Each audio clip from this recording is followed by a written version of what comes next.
really the purpose of today's meeting is to make sure that you fully understand all of the opportunities that are available to you through your benefits and compensation package. As Dr. Floyd mentioned, we'll be going over so much information, more than you could have ever thought would be associated with payroll for the school business. But what you will learn, particularly from Carl, because he is so knowledgeable on this, is how you can maximize every dollar you're going to receive so that you can best benefit and make a difference for your family. But what I'm going to be starting with today really are kind of the basics of the paperwork you need to do to make sure that happens in an accurate and timely manner.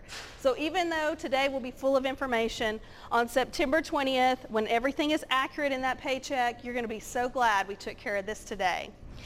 So I'm going to start by just running through a couple of things that I need to make sure Sonia and Sammy in the HR department make sure that you've completed, and give you the opportunity to ask any questions about something that you may have had difficulty with or may not have seen at this point. The first, I got to turn it on. Everybody should have received an email from Sonia about Talent Ed Records, which gives you the opportunity to complete all your onboarding online. So is there anyone in the room who's not received their Talent Ed Records email, login, and password? Okay. We have people who are in various stages of completion. We do know that that occurs because it depends on maybe if you're waiting for a new address or a bit of information that you need to complete a form. We have a couple of people who haven't started the process at all. So what we're going to be doing at the end of this meeting is, as you leave the meeting, you're going to stop by the table in the back. They'll look over the things that we have not received from you. That way we can check with you and see if you're in agreement and make sure that we know that we're going to be able to complete everything as soon as possible. Next is fingerprinting. This is really, Dr. Floyd talked about non-negotiables. This is really a non-negotiable for employment as well, making sure that we take care of this step, not just for safety, but because the State Department requires it for accreditation. So if you have not had the opportunity to either be fingerprinted as an employee of the school district, or if you're just receiving your Oklahoma certification, you'll know that they require it as well. So if you had to be fingerprinted with the state of Oklahoma, we can request a second copy of those results, and that will work for us as well. But if you've not completed this process in some way, please let us know when you come to the back table. Official transcripts. This seems like the easiest thing on the list, doesn't it? But it tends to get really difficult to make sure we get these all collected. And here's why. Because we're really pushing to make sure we're doing everything electronically. We even ask you to provide, you can provide your transcript online at the time of application. But the state of Oklahoma requires, in order for me to be in compliance, an official copy of your college transcript. And so we want to remind you that that's necessary to be in our department. Last year, we spent a significant amount of time chasing down the most basic of paperwork from employees.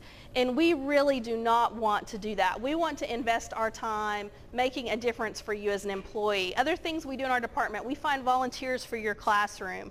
We help with the publicity for your classroom. We help make sure your evaluations are happening in a timely manner, that you have access to the resources that you need. And we can't do those things as well if we're tracking down paperwork.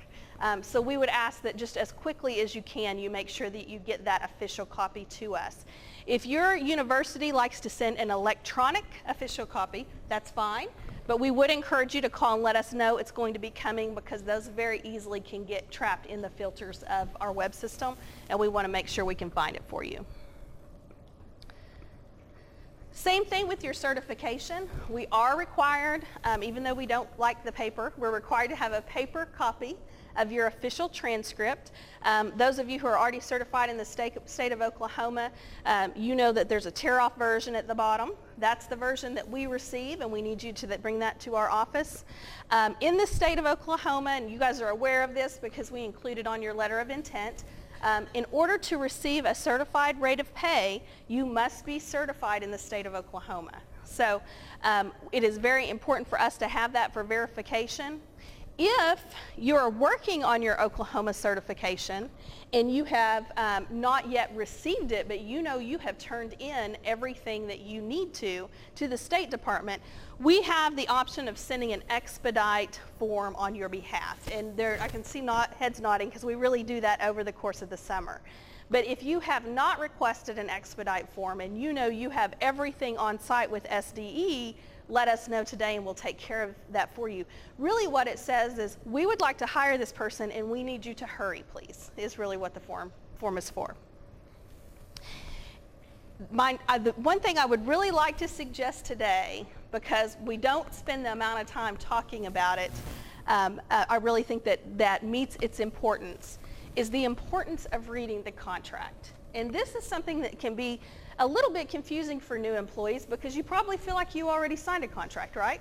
I sent you a temporary contract, you signed it, and it talked about working. Well, the contract that I'm referring to here is the negotiated contract that we have with our teacher association in our district, and we have a really great working relationship with that organization. But it is the contract that outlines really the agreements between the districts and the teachers about our expectations, and your rights. So I would very much encourage you to take the time to read it. You actually, if you've been through records, you've been notified of where you can find it. But I do want to let you know that if you visit the HR page of our website, you'll see the certified negotiated contract. It's a PDF file, and I would encourage you even to print it for your records because it really is an important document. Any questions about the contract? Timesheet information, we actually had a change. Again, you have learned a little bit about timesheets in records, but we've had a change over the course of the summer. Our support employees are actually going to be doing using a program called Veritime, which actually allows them to keep their timesheets electronically. The only time certified employees must use a timesheet is if they're doing extra duty. So you will see a handout on your table that gives you specific information about the new timesheet guidelines. If you have extra duty at school, then you'll need to utilize that. The other time it may be necessary for you to use a timesheet would be prior to receiving your Oklahoma certification. Remember previously when I said you can only be paid a certified rate if you are certified. Until you receive your certification, then you're considered a substitute. We don't use that phrase. Nobody's going to say that at school. But from a payroll sense, that's how you're serving the district. So until you receive your certification, you would need to complete the timesheet to make sure that you are paid that rate while you're waiting on your certification. Any questions about that? I know that can impact people in different ways. Yes, ma'am. If you've not yet received your Oklahoma certificate, it would.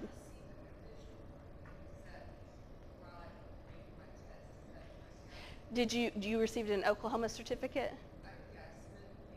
You're fine then. Yes, yeah. We do have some people, that's a great question. Sometimes when I explain things that are really rules from the state of Oklahoma, I don't always agree with the why. So I just want to preface that, but I want to make sure people understand the rules. For example, in the state of Oklahoma, you can be certified but not highly qualified under No Child Left Behind. And so they may contact you and say, well, in a certain amount of time, we need you to take this test. But they send you a provisional certificate in the meantime. So that certificate is sufficient. And while we're on that topic, if you have been notified by the state of Oklahoma that you may need to take a test because you originally were certified out of state, sometimes you can submit your out-of-state test scores and they will waive that completely. And so if you have any questions about that, in fact, when I'm finished here, I'll go print some of the forms that you turn in with that because it certainly can save you time and money if that's a choice for you. But that's a great question. I'm glad you brought that up. Okay, now we're actually going to work just a little bit on, yes, please. We have a pack of paperwork for you. and we're going to begin to work through it now. When you open up your packet, you're going to see, first of all, just a school calendar as a reminder of the calendar and the contract days for this school year.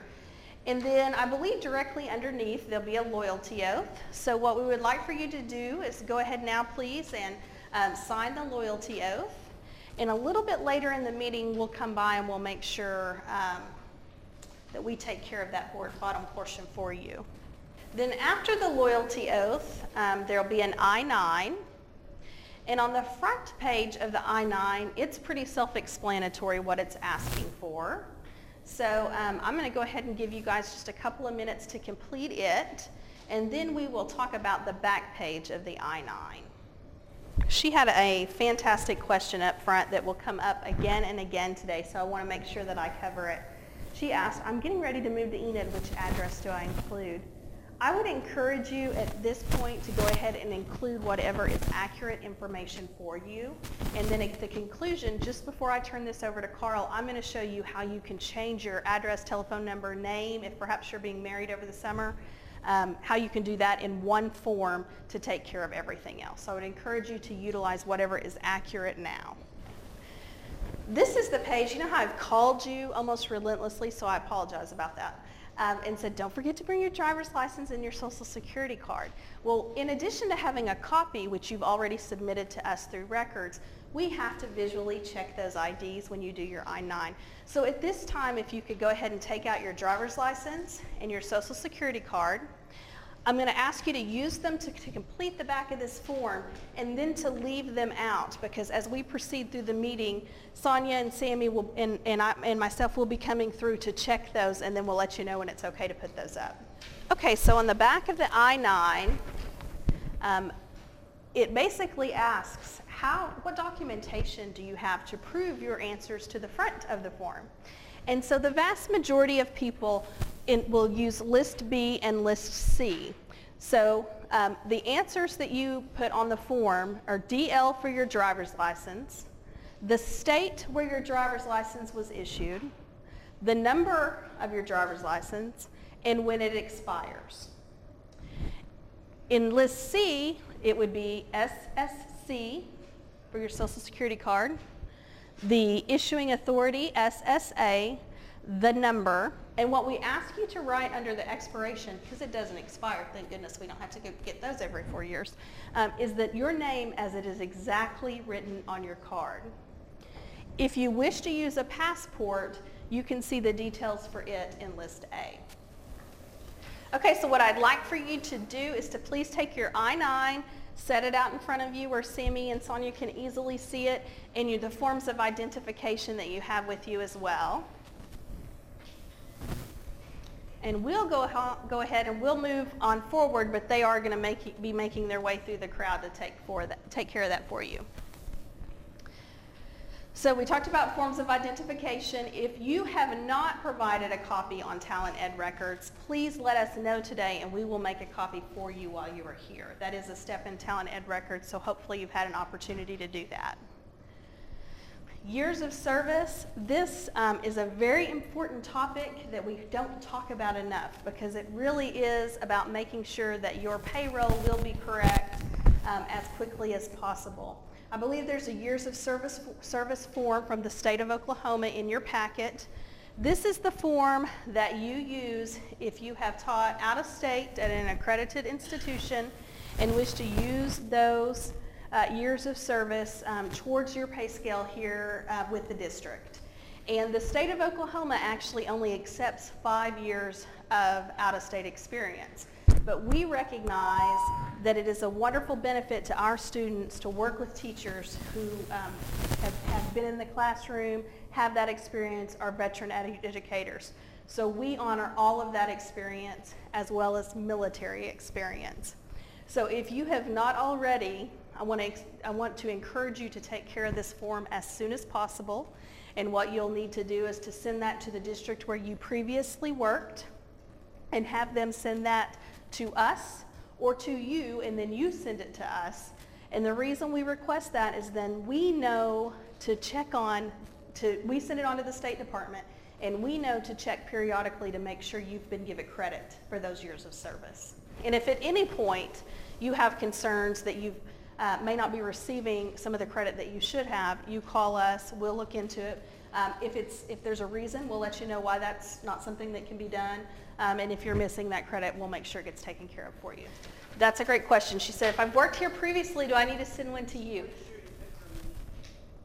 If you have in-state experience, the state of Oklahoma knows that because it's submitted to the state of Oklahoma. Sick leave transfer form, if you have sick leave from a previous public school system in the state of Oklahoma, you have the choice to request that sick leave be transferred to Enid Public Schools. You can have a bank cure of up to 85 days. And Lynette, would you like to share anything about the transfer form? Are there any tips that you have to make sure that that's done more quickly, or just send it to the district and make sure that it gets forwarded back to you? Previous time with the district, if somebody was with us previously, what would happen to the balance of those days, Carl? Still be on record? Okay. Yeah, unless you utilized them with another school district.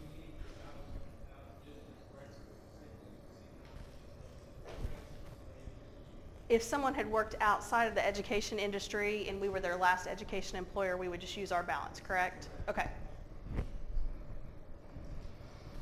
Any other questions about sick leave? Okay, there's also a form for utility waiver that we want to make sure that you're aware of. We know that moving can be an expensive time, and anything that helps is appreciated, and the city of Enid does offer a utility waiver, and it's important for me to note that it is for water and sewer. Sometimes, there's all kinds of utilities that we have in our homes. It's for water and sewer because that is what they provide, where if you have, I believe it's moved more than, the criteria is on the back of it, moved more than 50 miles, I believe, from Enid. I believe the salary cap per household is about $40,000, but if you meet the criteria there, then we would be happy to complete that form for you so you could send that to the city, and there will be savings for you when you start to pay the fees for beginning service here in Enid. So if that's something we can assist you with, we'd be happy to take care of that at the back table so that you could provide that to them. I have had the question in past years, well, I've done it, do you think I could take it to them and they would honor it? And I believe that they have, as long as it has been in the last few months that you've done it. There's also information about the employee payroll portal.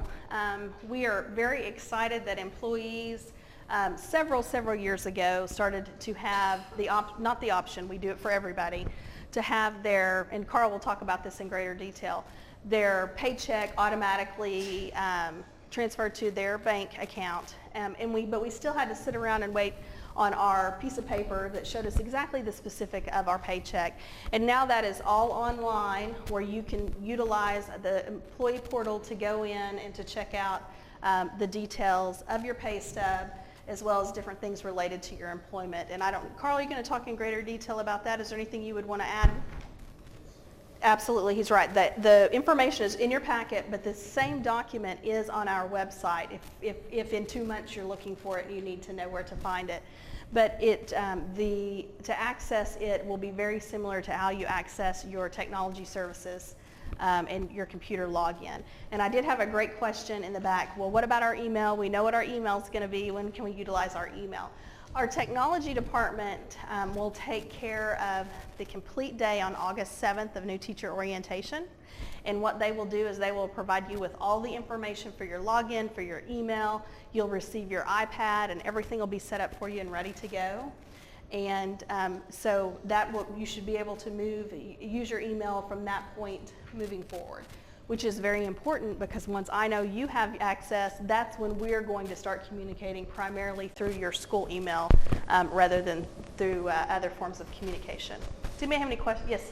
I might add that that your leave record, once your balance is transferred in, is also available through this payroll portal, so you can check your leave balances in addition to looking at the details of your pay stub. Yes, excellent. It's been a great benefit to our employees. I don't know about you, but when it's tax time, there's a lot of things I want to go digging through, and I'm like, well, I didn't keep that. And you can also look historically at your payroll situation as well.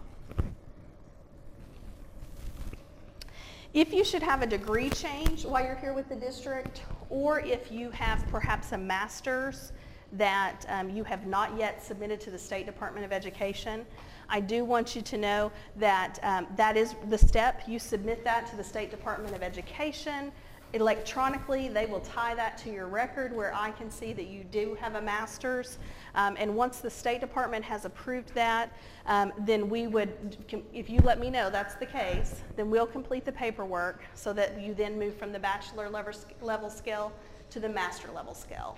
And you need, we encourage you to take care of that within the first 40 days of the school semester so that it can be applied for that school semester.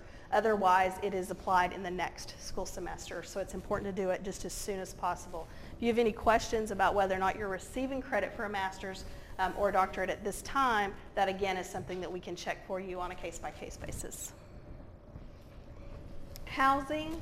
I haven't heard as much concern this year as I have maybe the last couple of years. It may be because I'm getting a little more used to it. But the great thing about Enid is that it is a growing place. People are moving here. There's a lot of vibrant activity, and sometimes that creates growing pains for a community when that's happening. And so if you are having any trouble finding housing, whether you're looking to buy or you would like to rent, please know that you can call us and we will assist you any way that we can. Perhaps that has ranged from getting in touch with management companies that we know other new teachers have worked with. And we've even had years where somebody would call and say, hey, I'm looking for a roommate. Do you know another new teacher who's looking for a roommate? So know that you can ask questions and we'll do the best that we can to help you. That was another reason I wanted to set up the Facebook group, is I wanted you guys, I really can't say, you know, you should go to this doctor, he's the best. You should go to this stylist, she's the best. You guys can do that. And so I wanted to create a place where you could share what you know about our community to make that transition easier for one another. That goes for housing too, if you need help with housing. So changing information. This is a big one that kind of takes place for new employees, usually through about October. Maybe you're planning to commute for about the first 3 weeks of work and then you're making your move. Maybe you were recently married and have a name change. So I want to let you know how you change your information on one form so that it goes to all the departments that need to know. When you go in to Talent Ed Records, you went in and you saw the taskbar that showed you exactly what to do. Across the top, there's a place, and I'll send this to you in an email as well, step by step, that says blank documents. And when you click that, you're going to see a menu of forms that you can complete rather than the ones I've assigned for you. And one is a change of information form. And what it does is it gives you, it asks you what you want to change, what it was originally. For example, if I'm changing my telephone number, what was my telephone number? What is my new telephone number? And then if you're requesting a name change, what it's going to do is it's going to let you know that we need you to attach the new Social Security card that change has been made with their agency. And then once you submit that form, it goes to the departments that are required to have that information. So rather than having to call me, call technology, it happens all in one place. Okay, so I will, after I know that your email account is activated, because I'm going to send that to everybody in the district, because veteran teachers who've been with us a long time move over the summer too. And so that's how you'll do that, and it'll be much less work for you, and it allows us to keep our records properly. One of the last things I want to mention is the importance of one more step in records. You may have noticed that there was a benefits affidavit form that it said, please don't do this until you've been to the benefits meeting. And that's because you're basically agreeing that you'd already heard everything that Carl's going to share with you today. So after you have had the opportunity to learn about your compensation and benefits, please go online and complete that benefits affidavit. And then just a quick reminder about the new teachers meeting, which will take place from August 5th through the 7th from 8 to 4 at Enid High School. We have a great great schedule put together. Everything from some of the best professional development you will ever have from our instructional coaches, great technology training, some fun things about Enid, and the door prizes aren't too shabby either. So we're very excited to have you. The way that we do this is to go through all of these tasks today so that the 5th through the 7th can be about children, can be about the job, can be about hitting the ground running, because we want you to know that on August 11th, you have all the tools you need to hit your classroom and prepare for your kids to arrive later this month. Anybody have any questions about new teacher orientation? There is a $250 stipend that you'll receive associated with the orientation. Are there any questions? It's a good 3 days. And then finally, this year, something new we did is we did create a Facebook group. It's called EPS New Teachers. I left off the S, sorry, 2015-16. And if you have not requested to join, please do so. It really is a great place for me to communicate less formally with you, and then for you to get to know one another. We would really like for it to be a community even before we all start and come back on August 11th. So please request. We would love to have you participate and love for you to share your ideas and questions as well. I was extremely pleased. About 2 days ago, someone asked, what are we supposed to wear to new teacher orientation? And I thought, that is exactly the kind of question I would have had that I never would have asked in this setting. So it's been a great way to have those informal conversations. Okay, does anybody have any additional questions for me or anything you want to share about your experience so far that would be advice to us about how we could make it easier for people?